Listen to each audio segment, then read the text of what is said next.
It's an origin story that we are all familiar with. Before his invasions of conquest in the Second World War, before his ascension to power in Germany, and even before his time in the trenches in World War I, it was in the streets of Vienna and Munich where an unknown Adolf Hitler was getting by as a struggling artist. In his 1925 autobiography, Mein Kampf, he wrote of his aspirations to become a professional artist.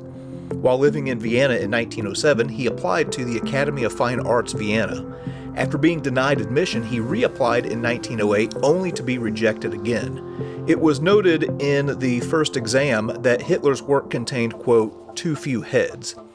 An instructor suggested that his talents might be better directed at architecture, but that path also failed to pan out.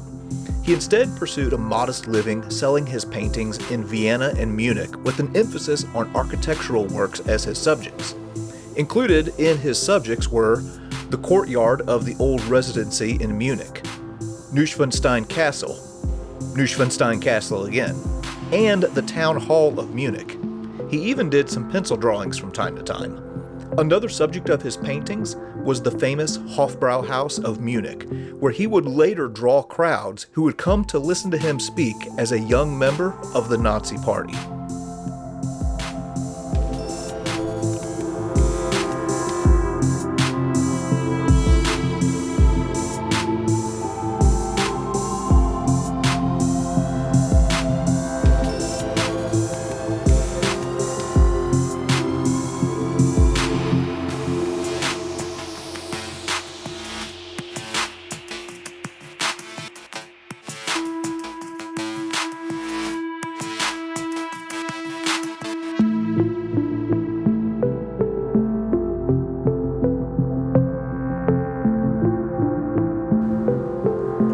I'm going to talk a little bit today about a very unique artifact that came to the Gettysburg Museum of History quite recently. This particular piece is on loan from a very good friend of the museum, Mr. Martin Snow, and we appreciate this loan.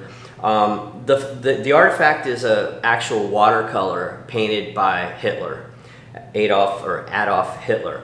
And this is from the Munich period. Now, people have talked about Hitler as being a failed artist. He certainly applied for art school and was rejected. And in about 1908 to 1913, he was in Vienna working as a starving artist, as we would say. He painted a lot of postcards and other subjects, and most of those paintings were quite small. Around 1913, he moved to Munich, and he was there until the beginning of World War I. So this particular painting is one of the better ones that I have seen, and that better meaning it's bigger and it's a little higher quality than a lot of the postcard ones that we find. And the subject matter also is important in this one. In this painting, the subject matter is the Hofbrauhaus in Munich, which would become very important later on in Hitler's history. So this is one of the few that we know of that are authentic from the Munich period. And again, this would have been right before Hitler went to war. He was a soldier in World War I.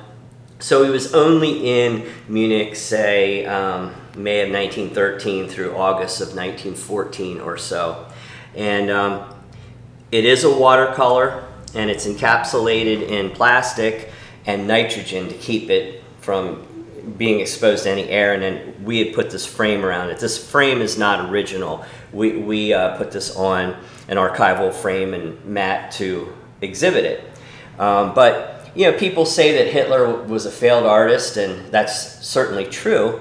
But if you look at the artwork, it's really not that bad. Maybe not up to the caliber of early 20th century art school in Europe, but it's pretty good. Now, it's believed that Hitler worked from photographs in his little apartment in Munich, at least to do these, and so he had a photograph, and he would work on them. And there are a few versions of this. He tended to paint the same subject matter over and over again, and then he would sell these to people.